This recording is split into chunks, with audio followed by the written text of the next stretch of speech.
Hey everyone, Kimchica here, and today we're going to do a slightly different video because E3 is upon us and lots of games are about to be unleashed onto the world. And while I'm excited, as I'm sure you are, for AAA titles like Ni no Kuni 2, Days Gone, and the Final Fantasy VII Remake, just kidding, we all know that the Final Fantasy VII Remake is probably another decade out. But I wanted to pick out 5 indie titles I think are really worth taking a second look at as you're looking through all of these AAA releases. I have the full trailers in the description box below, as I didn't have the full trailers in this video. And if you want any more information about the games, I've also included the developers' websites so that you can go to the source. I had a hard time just picking 5, so of course I cheated a little bit. There are 3 honorable mentions, so sit back, relax, and enjoy some of the greatest games I think that are coming out of E3. Honorable mention number 1, Songbringer. Exploration and puzzle solving in procedurally based dungeons is the name of the game in Songbringer. While the art style isn't one that I am particularly drawn to, the gameplay looks intriguing and fun enough I'm willing to put aside my superficialness to see what this game is about. It looks like you play a man named Rock who unwittingly awakens an evil while trying to get this legendary sword. Oops. But the sword apparently hums, so that's cool, and you have a formerly human Robo's sidekick with an interesting love of mustaches. It says that local co-op is supported and leaderboards are tied to each procedurally based world, so you and your friends can potentially go back and compete with one another, or you can try and best your previous scores in visited worlds. Honorable mention number 2, Wattam. Hopefully I'm saying this right, but kooky, lovable, stackable, explosive, all of these words can apply to the next honorable mention, which is Wattam. Made by Kita Takahashi, the creator of Katamari Damacy, which is one of my favorite PlayStation series, I guess, in a long time, Wattam has you playing a very cube-shaped mayor of a town that's filled with the most kawaii objects. It looks like nothing's really off limits in this exploratory game. You stack your friends, who happen to be sushi, you make it rain, you eat your friends and poop them out. Yes, poop. I really have no idea what's happening, but it looks like there is so much joy in this game, I can't help but want it. So those of you with low tolerance for cute or adorable minion voices need not apply, but I'm really excited to learn more about this game. Our final honorable mention, Kingsway. Nope, this isn't some weird flashback to Windows 95. Well, not really. It's the newest RPG from Adult Swim Games. Why actually go out and adventure in video games when you could manage all your RPG playing from home at the comfort of your chair? This game seems strangely meta in a way that kind of reminds me of Emily's Away or even Second Life, but it's different enough that I'm actually quite excited about it.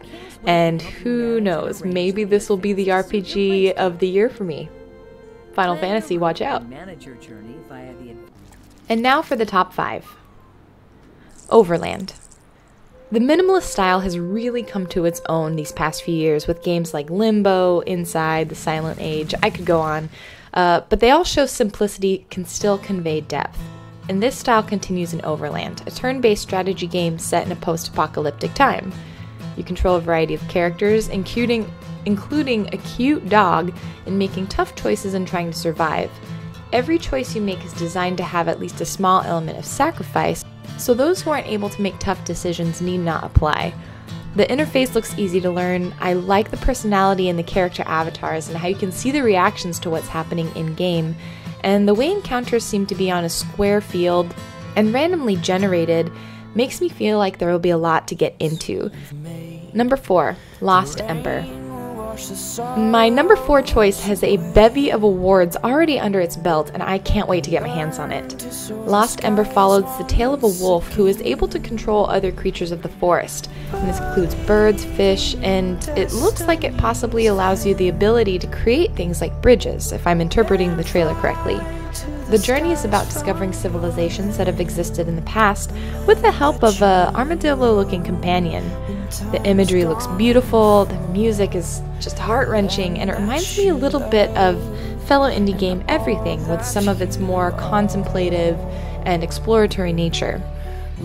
This is a game that was at previous E3s. I'm thinking they're going to talk about it a little bit more this year. I'm hoping they talk about it, and if not, we hopefully will see it in 2018.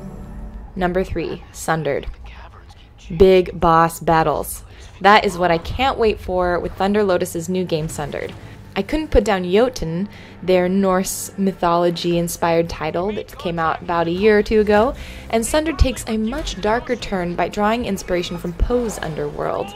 So expect beautiful art, Metrovania-style gameplay, and the addition of a procedurally generated world, which wasn't in Jotun, so I'm excited to see how that plays out.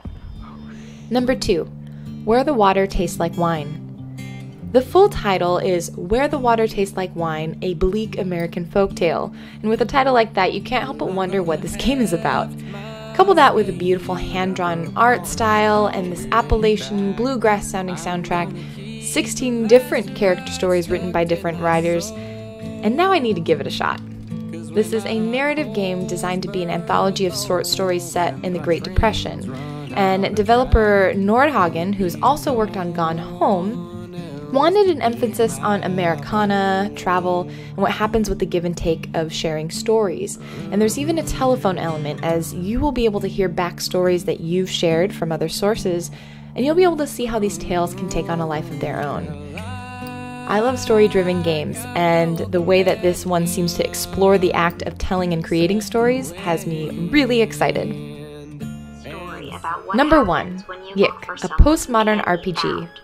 Yiik, which I'm hoping I'm saying right, is a turn-based JRPG that's set in the 1990s, and it's about how a mysterious woman vanishes in an elevator and how 8 strangers come together to help solve this mystery.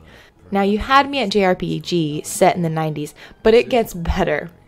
This game seems like it's the mishmash of Paprika, Spirited Away, WarioWare, Earthbound, and Portland hipsterness. Really, you play hipster-seeming characters who battle in WarioWare-style battles with weapons like camera film and a vinyl record. The dialogue seems really funny, the soundtrack is something I'll probably go back and purchase, and the story is mystical but still quirky and weird and realistic enough that this puts the game at the top of my list. I'm so excited it's coming out for PC, although I have to admit I hope to have a Switch by the time it's out so I can carry it with me wherever I go. There are so many other games, indie and AAA, I wish I could mention. There's Semblance, which is this cute Play-Doh platformy looking game, Moonlighter, which was a Square Enix sort of fundraised game that has beautiful sprites, great concept, FInjj, which is, I believe, done by EA, which was introduced last year and has another great sort of art style that's dark but shadowy, and you learn about nature. There's A Case of Distrust set in the 1920s, and it's inspired by sort of this mystery narrative and Phoenix Wright. But that would take more videos. So all I'm going to end with is that I'm really excited. First day of E3 is done, so I'm going to go back and watch some of the footage. I can't wait to see what else comes out of this week, and let me know what you think in the comments below. What games are you excited for? Are you into the indie games at all, or are you just looking at those AAA titles? And if you haven't yet, be sure to click subscribe, because I've got some Let's Plays coming up. It's been a little bit slow because I've been doing a lot of work lately, but the channel's going to be ramping back up. So I'm excited to see you guys, and I hope you have a wonderful day. Bye!